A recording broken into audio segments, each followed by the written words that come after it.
የአማራ ፋኖ አይሻ ሰይድ እስከ 3 ክፍለ ጦሮች ጋር በመቀናጀት ከአንድ ሻለቃ በላይ የጦር ኃይል መደምሰሱን አስታወቀ። የአማራ ፋኖ ብሔራዊ ንቅናቄ ወለጋ ቢዛሞ ቀጠና አይሻ ሰይድ እስከ 3 ክፍለ ጦሮች ጋር ባደረገው የተቀናጀ አውደ ውጊያ ከአንድ ሻለቃ በላይ የሚሆን የጠላት ኃይል በመደምሰስ ታላቅ ድል መቀዳጀቱን አስታወቀ። የእዙ ሰብሳቢ አርበኛ ንጉሴ ለሚዲያችን በላኩት መረጃ እንደገለጹት ነሐሴ 4 ቀን 2018 ዓ.ም ከቀኑ 10 ሰዓት ጀምሮ እስከ ምሽቱ ድረስ በተካሄደው ከባድ ውጊያ የተሳተፉት የጌጤ ግርማ ክፍለ ጦር፣ የአንገርጉትን ክፍለ ጦርና የአበጀ ጥበቡ ነበልባል ክፍለ ጦር ናቸው። እነዚህ ክፍለ ጦሮች በጋራ በመቀናጀት ባካሄዱት ተጋድሎ በአንድ ግንባር ብቻ የብልጽግናውን ስርዓት አስጠባቂ መከላከያ ሰራዊትና የገዳ ኮማንዶ ከአንድ ሻለቃ በላይ የሚሆን አባል መደምሰሳቸውን ገልጸዋል። በተጨማሪም በርካታ ነፍስ ወከፍ ክላሽንኮቭ ጠመንጃዎችና ብሬን መሳሪያዎች በቁጥጥር ስር ውለው መማረካቸውን አርበኛ ንጉሴ አረጋግጠዋል።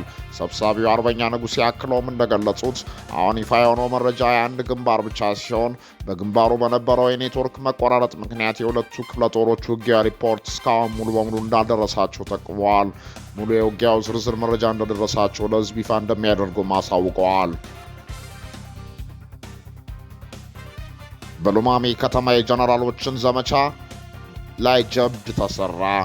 ጅባራው ብርሃኑ ጥላውን የ6ኛ እዝ አዛዥ፣ ጀነራል ሶፊያ በክሪ 602ኛ ኮር አዛዥ፣ ኮሎኔል አለም ሰገድ ተስፋዬ የ32ኛ ክፍለ ጦር አዛዥ ባለፍቱ ቀናት የጎጃምን ታጋይ ወደ ተራ ሽፍትነት ቀይረነዋል የሚል ትልቅ ዘመቻ በጮቄ ተራራ አድርገናል እያሉ ሲያቅራሩ የተመለከተው የ34ኛ ክፍለ ጦር ሉማሜ ከተማን በመቆጣጠር ጀብድ ሰርቷል።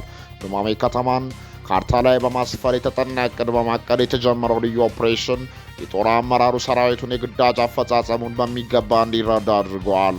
ከሌሊቱ 11 ሰዓት ጀምሮ በጀግኖቹ የተመራው የ34ኛ ክፍለ ጦር ሉማሜን በመቆጣጠር የጠላትን ሰራዊት ድባቅ መምታት ጀምረዋል። የጠላት ሰራዊት አቀማመጥ ቤተክርስቲያን ከለላ ያደረገ ቢሆንም የወገን ኃይል በተጠና መልኩ ሰራዊቱን በማናጠል ደምስሰዋል። የሉማሜ ከተማ ሰላምና ደህንነት ኃላፊ ተመስገን ምስክር በብልጽግና ቢሮ በር ላይ በ34ኛ ክፍለ ጦር ተደምስሰዋል። አቶ ናቃቸው ጫኔ በሉማሜ ከተማ የገቢዎች ጽሕፈት ቤት ግብር ሰብሳቢ ቡድን መሪ የነበረው ሕዝብን በከፍተኛ ግብር በማሰቃየት እንዲሰደድ ያደረገ ዋና የብልጽግና ጨካኝ ሰው በማህበረሰቡ ጥቆማ ተማርኳል።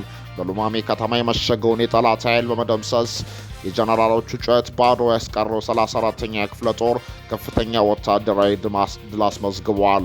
በነበረው ውጊያ 4 ፓትሮል፣ 3 አምቡላንስ፣ የጠላት ኃይል ቁስለኛን ሆኗል። ከ25 በላይ ተደምስሷል። ክላሾች ተማርከዋል።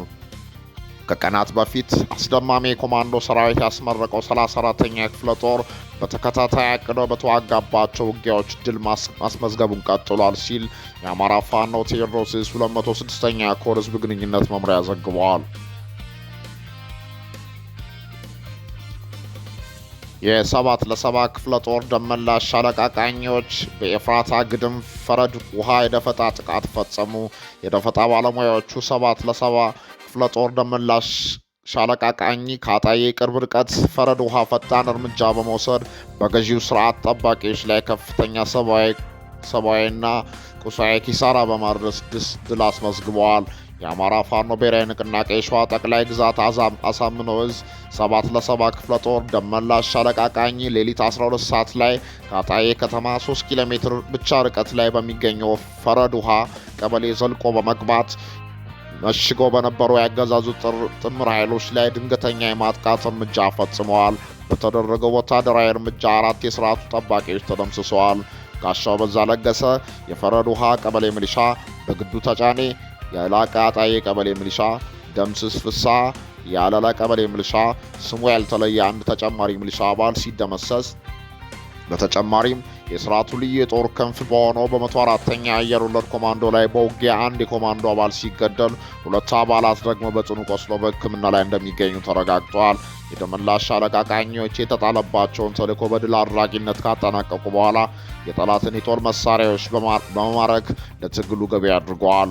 2 ክላሽንኮቭ መሳሪያ፣ 1 G3 መሳሪያ መማረካቸው ታውቋል። መረጃው የአማራ ፋኖ ሸዋ ጠቅላይ ግዛት አሳምነው ህዝብ ግንኙነት መምሪያ ነው። የአማራ ፋኖ ጎንደር ጠቅላይ ግዛት በላይ 76ኛ ክፍለ ጦር ያልገባንን እንጠይቃለን፣ አንድነታችንን እናጸናለን በሚል መሪ ቃል ውይይት አደረገ።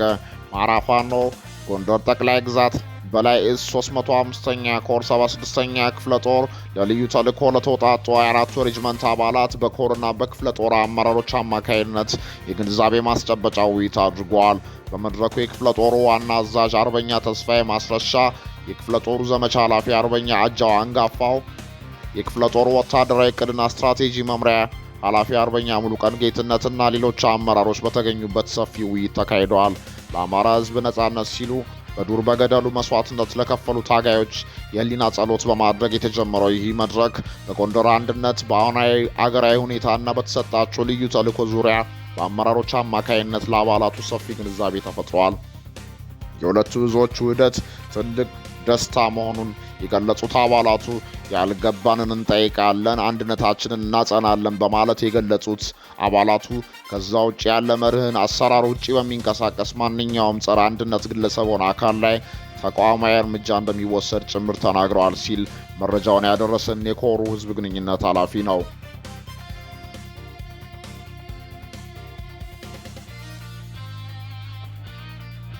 በምስራቅ ወለጋና በሆሮ ጉድሩ ዞኖች የአንሻ ሴዴዝ አናብስቶቹ በጠላት ጥምር ጦር ላይ ድል ተቀዳጁ። በምስራቅ ወለጋ ዞን ጊዳ አያና ወረዳ አንገርጉትን ከተማ መውጫ ላይ ጌጤ ግርማ መብረቅ ክፍለ ጦር፣ አንገርጉትን ክፍለ ጦር እና አበጀ ጥበቡ ነበልባል ክፍለ ጦር በደፈጣ ባንድ በመናበብ የክልሉ ገዳይ ኮማንዶ ላይ አንጸባራቂ ድል ተቀዳጁ።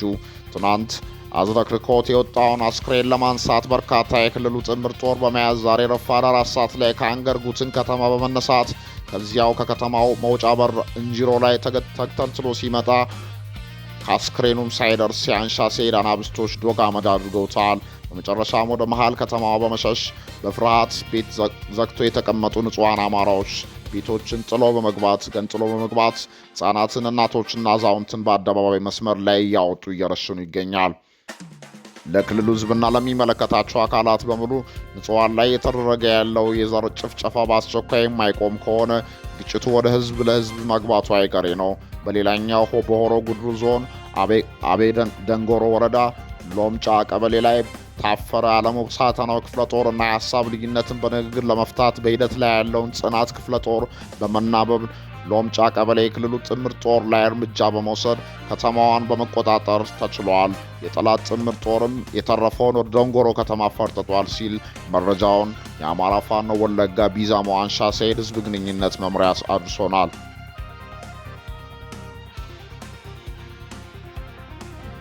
እርቃኑን በቀረ አገዛዝ ሰራዊት ጩኸት ተውጦ የዋለው የአስቴርና የስማዳ ተራሮች አውደ ውጊያ ውሎ በርካታ ጀብዶች ተፈጸሙ። የአማራ ፋኖ ብሔራዊ ንቅናቄ ጎንደር ጠቅላይ ግዛት በላይ ዕዝ ሜጀር ጀነራል ባንታ አባተ አንደኛ ኮር ጉና ክፍለ ጦር እስቴ ዴንሳ ብርጌድ፣ ሀገር ቢዘን ብርጌድ እና የጉና ክፍለ ጦር ስራ አስፈጻሚ የተካተቱበት 2 አውደ ግንባሮች አይቀጡ ቅጣት ተቀጥተዋል። በአስቴር ወረዳ ለተከታታይ 6 ሰዓታት በተደረገ የእጅ ለእጅ ትንቅንቅ በሾለክት፣ በጽዮን ተራራ፣ በለበጥ፣ በቪቫ ወንዝ፣ በሞድር፣ በማጎ ተራራና ፍየል ቅንጭላት ማማ ተራራ በተባሉ ቦታዎች ከበባ ውስጥ አስገብቶ ከባድ የሆነ ሰብአዊና ቁሳዊ ኪሳራ አድርሶበታል። ጠላት ዙ 23 በዲሽቃና ከ26 ጊዜ በላይ ሞርተር ቅንቡላ በተጣለ ቅንጅት የታጀበ ውጊያ ቢሞክርም የጀግኖችን ብርቱ ክንድ መቋቋም አልቻለም። በጠላት ላይ የደረሰን ሰብአዊ ኪሳራ ስንመለከት 17 መከላከያና አድማ ብተና ሲደመሰስ 3 ፓትሮል ቀላልና ከባድ ቁስለኛ፣ 170 ክላሽንኮቭ ተተኳሽ፣ 250 ብሬድ ተተኳሽ እንዲሁም 11 ወታደራዊ ሻንጣዎች ገቢ በማድረግ አንጸባራቂ ድል ተመዝግበዋል። በሌላኛው ወደ ውጊያ ስማዳ ወረዳ ሀገረ ቢዘን ብርጌድ ለተከታታይ 5 ሰዓታት በፈጀ ትንቅንቅ በኮሽ፣ አይዋብ፣ ስርጊት፣ ልደታ፣ ሙጌና አጓቷ በተባሉ ቦታዎች የአገዛዙ ወታደሮች በንስሮች ከባድ የሆነ ቁሳዊና ሰብአዊ ኪሳራ ደርሶበታል። በአውደ ውጊያ የተገኙ ድሎችን በተመለከተ 10 የጠላት ኃይል የተደመሰሰ ሲሆን 4 አምቡላንስ ከባድና ቀላል ቁስለኛ አስተናግደው ወደ ወገዳ ከተማ ሆስፒታል አስገብቷል። በአጠቃላይ በአውደ ውጊያው ከ80 በላይ ኃይል ከጥቅም ውጭ የሆነበት በንጹሃን ላይ የሽብር ግብሩን ፈጽመዋል። በመሆኑም እስቴ ወረዳ ሾለከት ቀበሌ የቤተ ክርስቲያን አይን የሆኑት ማህበረሰብ ዘንድ ተወዳጅነት የነበራቸውን ቄስ መልከኒያውን በአሰቃቂ ሁኔታ ገድለዋል። በተመሳሳይ ሰማዳ ወረዳ ሰርጋዊት ትለቅጣ ቀበሌ በመድኃኔዓለም ቤተ ክርስቲያን አጥር ግቢ ውስጥ ሰርጎ በመግባት የቀሳውስቱን የማዕድ መጋሪያ ቁሳቁሶች ሙሉ በሙሉ በማቃጠል ሃይማኖታዊ ውድመት ፈጽመዋል ሲል መረጃውን ያደረሰን የክፍለ ጦሩ የህዝብ ግንኙነት ነው።